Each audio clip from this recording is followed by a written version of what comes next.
Então bora lá, jovens, com mais um vídeo do Geopolítica para Iniciantes. Não se esqueça de deixar o like e seguir o canal. Olha só, nos bastidores de uma das alianças militares mais poderosas da história, está rolando um tremor. Um tremor silencioso. Os membros europeus da OTAN estão se preparando para um cenário que, até pouco tempo atrás, era impensável. E se os Estados Unidos simplesmente pulassem fora? A gente vai mergulhar fundo nos planos secretos que podem, literalmente, redesenhar a segurança do mundo.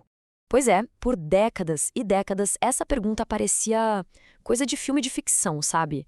Algo totalmente fora da realidade. Mas hoje em dia, para os líderes europeus, isso aí não é mais uma hipótese. É um cenário real, concreto, e eles estão se preparando ativamente para isso. O que está acontecendo por trás das cortinas é uma das maiores viradas estratégicas desde o fim da Guerra Fria. Um grupo de países europeus está desenhando, em reuniões informais e em jantares diplomáticos, um plano para manter a defesa do continente funcionando, mesmo que os Estados Unidos decidam, bom, ir embora. Esse plano já tem até um apelido informal, a OTAN Europeia. Para a gente entender essa mudança gigantesca, vamos passar por 5 pontos-chave. Primeiro, a gente vai ver a ameaça que tornou o impensável uma possibilidade real. Depois, vamos detalhar o plano dessa OTAN Europeia. Em seguida, a gente vai ver a virada surpreendente da Alemanha nessa história, os desafios enormes que a Europa enfrenta e, no final, a gente se pergunta, será que estamos vendo o fim de uma era? Ok, para entender esse plano de emergência, a gente precisa primeiro voltar um pouco. O que foi que aconteceu, afinal? Como é que a relação entre os Estados Unidos e seus aliados europeus se desgastou tanto a ponto de uma saída da OTAN virar uma ameaça de verdade? A relação, que já era meio tensa no primeiro mandato do Trump, escalou para um nível crítico no segundo. Primeiro, teve a história da Groenlândia. Ele ameaçar tomar um território da Dinamarca, que é membro fundador da OTAN. Isso causou um choque profundo. Depois, quando os europeus se recusaram a apoiar uma ação militar contra o Irã, Trump chamou os aliados de covardes e ameaçou com todas as letras abandonar a aliança. Essa citação aqui, ela revela tudo. Mostra a natureza superpessoal e, digamos, comercial da ameaça. A ideia de que uma briga por um território pudesse levar ao fim de uma aliança de segurança de 75 anos mostrou para os europeus que, olha, o compromisso americano já não era mais incondicional. Aliás, galera, deixa um comentário de um tema que você quer que eu faça outro vídeo e eu farei e postarei no canal em menos de uma semana. E aqui está o pulo do gato. Para sair oficialmente da OTAN, um presidente americano precisaria da aprovação do Congresso. Mas, na prática, como comandante em chefe, ele pode simplesmente tirar as tropas, mover os equipamentos ou só se recusar a defender um aliado. E isso, na real, já seria o mesmo que abandonar a aliança por completo. Beleza. Diante dessa ameaça real, qual é exatamente o plano dos europeus? Como é que essa tal de OTAN Europeia funcionaria no dia a dia?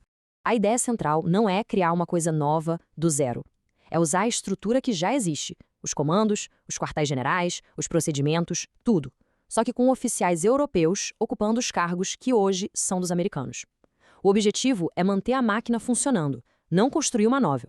O plano todo se apoia em 3 pilares. Primeiro, continuar sendo uma ameaça forte o suficiente para dissuadir a Rússia. Segundo, garantir que as operações continuem, respondendo perguntas tipo, quem vai comandar a defesa aérea? E terceiro, o ponto mais crucial de todos, manter a credibilidade nuclear da aliança. Agora, vamos para a peça talvez mais importante desse quebra-cabeça. Por décadas, a Alemanha foi o maior obstáculo para uma defesa europeia autônoma. Só que agora, tudo mudou. Historicamente, a posição de Berlim era muito clara. A segurança da Europa dependia dos Estados Unidos. Ponto. E qualquer movimento de liderança europeia podia dar aos americanos uma desculpa para ir embora. Agora, a Alemanha virou a principal defensora desse plano de contingência, se preparando ativamente para uma possível saída dos Estados Unidos. É uma virada de 180 graus. E o que causou essa mudança toda? Bom, o novo chanceler alemão, Friedrich Merz, começou a repensar tudo quando chegou à conclusão de que Trump estava se preparando para abandonar a Ucrânia. Ele ficou bem preocupado com a falta de valores claros guiando a política americana. E essa frase do ministro da Defesa alemão, o Boris Pistorius, resume perfeitamente a nova estratégia de Berlim. A ideia é, vamos fortalecer a liderança europeia para a gente se preparar para uma saída dos Estados Unidos, mas, ao mesmo tempo, fazendo isso na esperança de que eles acabem ficando na aliança. Com a Alemanha nessa, uma coalizão dos dispostos se formou bem rápido, incluindo potências como o Reino Unido, França, Polônia e os países nórdicos. Um dos líderes mais ativos tem sido o presidente da Finlândia, Alexander Stubb, que não só tem um exército bem preparado, como também mantém uma relação próxima com Trump. Lembrando, pessoal, deixa o like e se inscreva no canal para ajudar a gente a crescer. Mas claro, mesmo com essa nova união política, o caminho para a autonomia da defesa europeia está cheio de obstáculos gigantescos. Vamos focar aqui nos 3 maiores desafios práticos que a Europa tem pela frente. O primeiro desafio é de estrutura.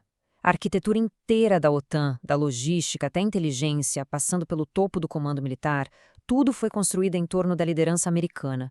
Nenhum país europeu, sozinho, tem o peso para substituir os Estados Unidos, especialmente porque são eles que fornecem o guarda-chuva nuclear que protege o continente.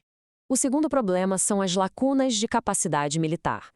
Décadas de pouco investimento e de dependência dos Estados Unidos deixaram a Europa super carente em áreas críticas, como guerra antissubmarino, reconhecimento por satélite, reabastecimento de aviões em voo e transporte aéreo. Fechar esses buracos pode levar anos e talvez a Europa não tenha todo esse tempo. E o terceiro problema, o mais sensível de todos, a questão nuclear. Nenhuma mudança de tropas consegue substituir de uma hora para outra os sistemas americanos de satélites e de alerta de mísseis. Eles são a espinha dorsal da credibilidade da OTAN. E isso coloca França e Reino Unido sob uma pressão enorme para expandir seus arsenais e suas capacidades. Isso tudo nos leva à conclusão. Apesar de todos esses desafios, o que a gente está testemunhando é, na essência, o fim de uma era. Não importa o que aconteça daqui para frente. E essa transição não é só um plano no papel, não. Ela já começou. O número cada vez maior de postos-chave dentro dos comandos da OTAN já está sendo ocupado por europeus e vários exercícios militares enormes estão sendo feitos sem a presença de nenhum americano. Então, o ponto principal é este. A arquitetura de segurança da Europa, que funcionou por 75 anos, baseada na ideia de que os Estados Unidos sempre estariam lá para ajudar, essa ideia quebrou. A Europa agora está tentando construir, em poucos meses, uma capacidade de defesa própria que deveria ter sido desenvolvida ao longo de décadas. E isso nos deixa com uma pergunta fundamental que vai definir a geopolítica das próximas décadas. Com a ameaça russa ainda bem presente e com essa instabilidade na relação com os Estados Unidos sendo a nova regra, será que a Europa vai ser capaz de se defender sozinha? Por enquanto é isso. Assista ao outro vídeo sobre o tema, não se esqueça de deixar o like e seguir o canal para não perder a próxima notícia sobre geopolítica mais chegada, de um jeito descomplicado para você. Falou, piazada!